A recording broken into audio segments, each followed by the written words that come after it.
The South Korean economy in the second quarter from April to June grew faster than expected. Much of that was driven by a recovery in consumer spending, especially in the kinds of services that have taken a hit in the pandemic. Eum Ji-young has the details.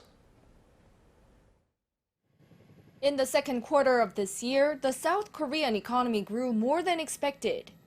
The preliminary data released by the Bank of Korea on Thursday showed the second quarter real GDP was up 0.8% on quarter.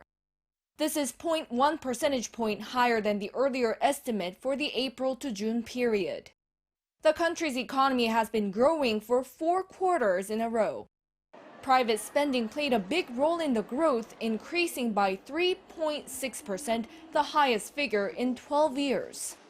The central bank said private spending in the second quarter of this year was at around 98% of what it was during the fourth quarter of 2019 before the start of the COVID-19 pandemic. Growth in private spending in the second quarter of this year was largely driven by the rise in face-to-face services, including restaurants and leisure that had been directly hit by the surge in infection in the previous quarters. The central bank official added that it was also led by a rise in spending for semi-durable goods such as clothing. Finance Minister Hong Nam-ki expressed his delight for the better-than-expected growth, posting on social media that South Korea's rate of the economic recovery is fastest among all the world's 10 largest economies. But one expert says the economic recovery depends on the COVID-19 situation. If the COVID-19 situation worsens, there's a possibility that this recovery in spending will not last.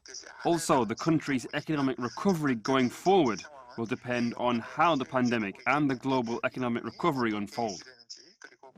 The central bank has maintained its 4% growth target for this year, with the second quarter economic growth surpassing the rate that the country needs to achieve that goal. Eum Ji-young, Arirang News.